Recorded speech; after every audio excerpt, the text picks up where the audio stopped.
తొలి గడపైన కడపలో ఈ తెలుగుదేశం పార్టీ పెద్ద పండుగ మహానాడు 2025 జరగడం అనేది మనకు మన నాయకులు ఇచ్చిన కడప జిల్లా వాసులకు ఇచ్చిన గౌరవంగా ఈ సందర్భంగా గుర్తు చేసుకుంటున్నాము।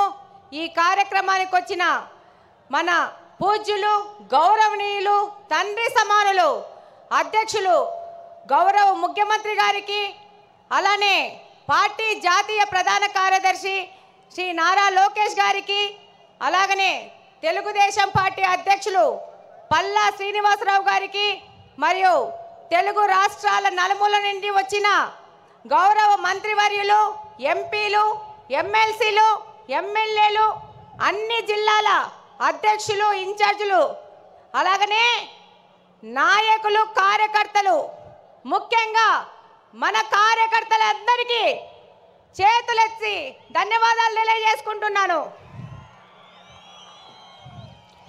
ఈరోజు ఈ భారీ జనసందోహాన్ని చూస్తుంటే భారీ అనే పదం కానీ జనసందోహం అనే పదం కానీ వీటికి సరిపోవు।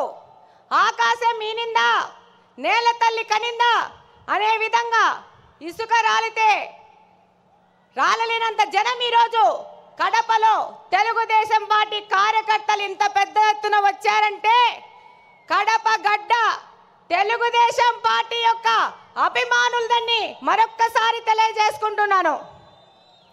ఈరోజు ఈ కార్యక్రమం ఈ మహానాడు కార్యక్రమం ఇంత విజయవంతం అవడానికి కారణమైన మన Mahanadu coordination team food committee కానీ డెకరేషన్ టీం కానీ అరేంజ్మెంట్స్ టీం కానీ ప్రతి ఒక్కరికి అలాగనే అధ్యక్షులు శ్రీనివాస్ రెడ్డి గారు కానీ మంత్రి సవిత గారు కానీ అలాగనే ఈ కార్యక్రమానికి వచ్చిన అబ్జర్వర్స్ కానీ మా జిల్లా ఎమ్మెల్యేలు ఎమ్మెల్సీలు ఇన్ఛార్జీలకు అందరికీ ధన్యవాదాలు తెలియజేసుకుంటున్నాను।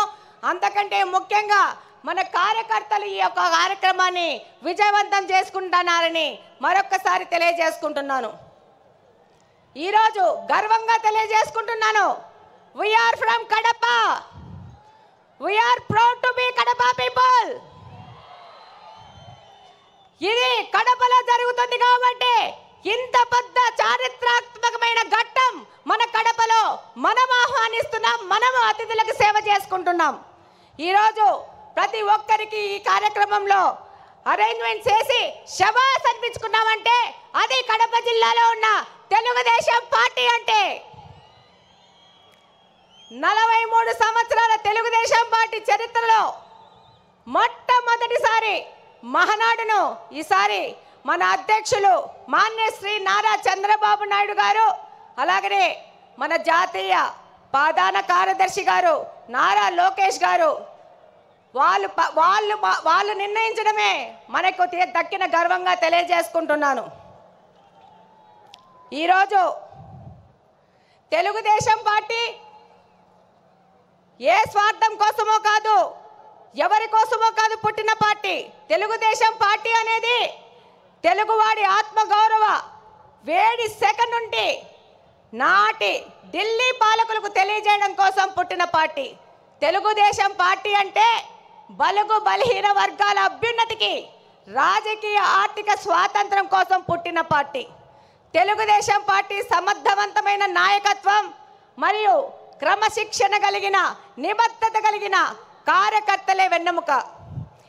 ఏ రంగంలో కానీ తక్కువ కానీ తెలుగువాడి ఆత్మ గౌరవ ప్రతీక మన తెలుగుదేశం పార్టీ। తెల్లవారి నుంచి మనకు స్వాతంత్రం తేవడానికి గాంధీ మహాత్ముడు పుడితే తెలుగువారి ఆత్మ గౌరవాన్ని కోసం పుట్టిన వారు విశ్వవిఖ్యాత నట సార్వభౌమ స్వర్గీయ అన్న ఎన్టీఆర్ గారు। రాష్ట్రంలో మొట్టమొదటిసారి వృద్ధాప్య వికలాంగుల పెన్షన్లు ఇచ్చిన వితంతు పింఛన్లు ఇచ్చిన దీన బాంధవుడు మన అన్న ఎన్టీఆర్ గారు అయితే అదే పింఛన్లు ఈరోజు 4,000 నుంచి 15,000 వరకు పెంచిన ఘనత మన ముఖ్యమంత్రి శ్రీ నారా చంద్రబాబు నాయుడు గారిది। ఈ దేశంలో ఆడపిల్లలకి ఆస్తిలో హక్కు కల్పిస్తే ఎన్టీఆర్ గారు మహిళా సాధికారత మరియు వారి ఆర్థిక స్వాతంత్రానికై కృషి చేస్తున్నారు। మన నాయకులు శ్రీ నారా చంద్రబాబు నాయుడు గారు.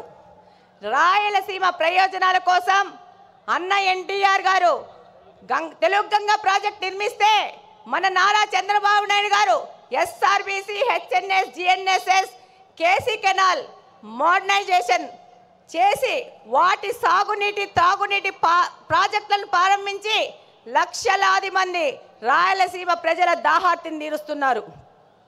మన ప్రియతమ నాయకుడు నారా చంద్రబాబు నాయుడు గారు ఎన్టీఆర్ ఆశయాలను, ఆదర్శాలను, సిద్ధాంతాలను ముందుకు తీసుకెళ్తూనే పరిపాలనలో, సంక్షేమంలో కానీ, అభివృద్ధిలో కానీ ఆయన తీసుకొచ్చిన సంస్కరణలు ఈ దేశంలో మరెవ్వరూ తీసుకురాలేదనడానికి సందేహమే లేదు.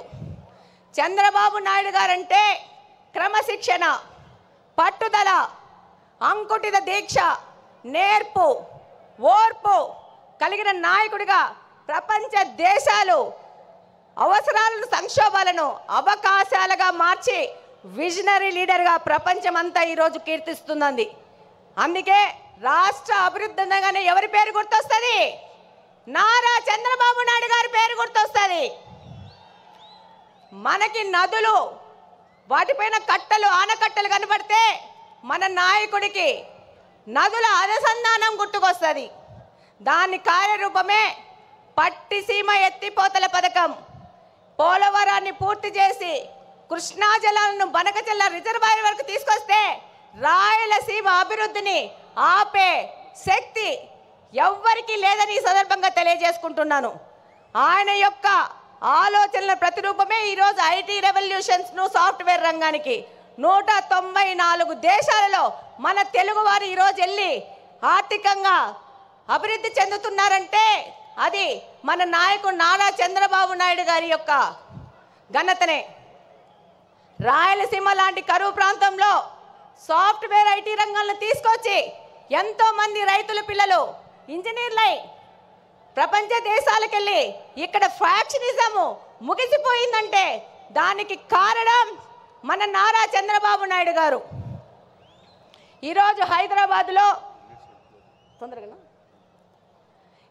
హైదరాబాద్ అంటే నారా చంద్రబాబు నాయుడు గారే గుర్తొస్తారు. అలాగనే ఈరోజు మనకు కడపలో ఇంత పెద్ద అవకాశాన్ని ఇచ్చి ఒక మహిళను నాకు అవకాశం ఇచ్చి ఇక్కడ ఎమ్మెల్యేగా పోటీ చేయించారు. దానికంతకు ముఖ్య కారణం శ్రీ నారా చంద్రబాబు నాయుడు గారు, నారా లోకేష్ గారు. ఈరోజు మన నారా లోకేష్ గారు 1 కోటి మంది సభ్యత్వాలను చేసుకొని వాళ్ళకు ఇన్సూరెన్స్ అని ఏదైనా ప్రమాదం జరిగితే 5 లక్షల బీమా వాళ్ళకు వచ్చే విధంగా చేశారంటే భారతదేశంలోని ఏ పార్టీ కూడా ఈ విధమైన కార్యక్రమం చేయలేదు. అది తెలుగుదేశం పార్టీ వంతైంది.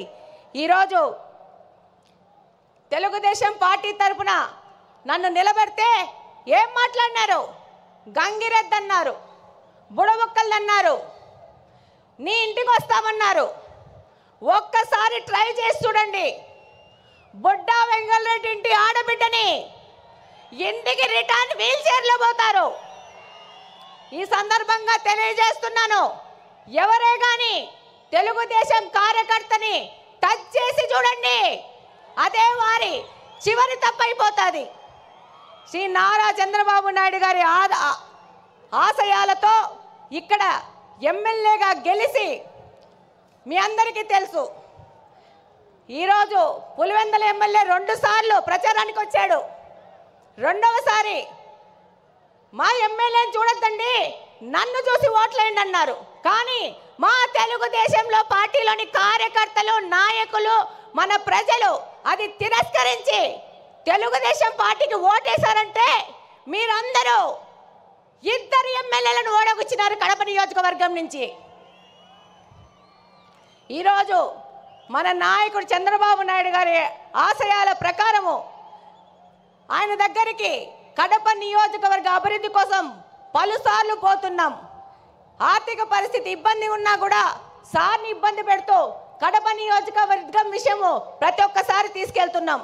దాని ఫలితంగానే ఈరోజు స్ట్రాంగ్ వాటర్ డ్రైన్స్ 70 కోట్ల రూపాయలకి ఫుట్ ఓవర్ బ్రిడ్జ్లు 20 కోట్ల రూపాయలకి శాంక్షన్ చేసి మేము మేనిఫెస్టోలో చేసిన వాగ్దానాన్ని, ఒక ఆడపిల్ల చేసిన వాగ్దానాన్ని నిలబెట్టుకునే విధంగా మన నాయకులు మనకు గౌరవం ఇచ్చినారు. ఈరోజు మన నాయకుల ఆశీస్సుల ప్రకారము మన కడప స్వచ్ఛ కడప అనే ప్రోగ్రాన్ని కడపలోని ప్రతి ఒక్క తెలుగుదేశం నాయకుడు కార్యకర్త వారానికి 2 రోజులు 6 గంటల నుంచి 9 గంటల వరకు కడప నియోజకవర్గ అభివృద్ధి కోసం తిరుగుతున్నారంటే అది మన నారా చంద్రబాబు నాయుడు గారి స్వచ్ఛాంధ్ర ముందుకు తీసుకుపోయే విధంగా మన కడపను కూడా స్వచ్ఛ కడప చేసుకోవాలని మా తెలుగుదేశం కార్యకర్తలు పాటుపడుతున్నారు.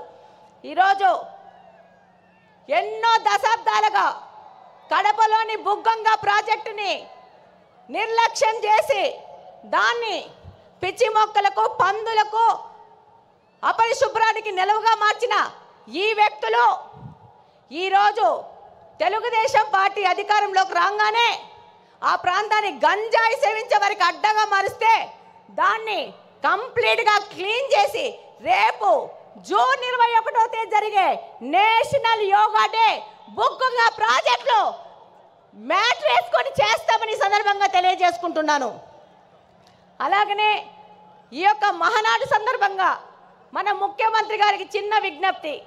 మా ఊర్లో దేవుని కడప టెంపుల్ ఉంది అన్న, దాన్ని తప్పకుండా పర్యాటక రంగంగా అభివృద్ధి చేసి కడపకు తలమానికంగా చేయాల్సిన అవసరం ఎంతగానో ఉంది. బుగ్గంగ చెరువును డెవలప్ చేసుకోవాల్సిన అవసరం ఉంది. అలాగనే మాకు మంచినీళ్ళ సమస్య చాలా ఉంది. Kadapa town, Kadapa head quarters 20 సంవత్సరాల నుంచి ఒకటే పార్టీ అధికారంలోకి ఉంది, కానీ పూర్తిగా నిర్లక్ష్యం చేశారు. నారా చంద్రబాబు నాయుడు గారి ఆశీస్సులతో ఆ సమస్యను కూడా మేము తీర్చుకుంటాం. అలాగనే నారా లోకేష్ గారు 20 లక్షల ఉద్యోగాలు ఇస్తా అన్నారు. అందులో భాగంగా కడప హెడ్ క్వార్టర్స్లో మెగా జాబ్ వేళ ఏర్పాటు చేసి 2500 మందికి స్థానికంగా బహుళజాతి కంపెనీల్లో ఉద్యోగాలు ఇప్పించినాం.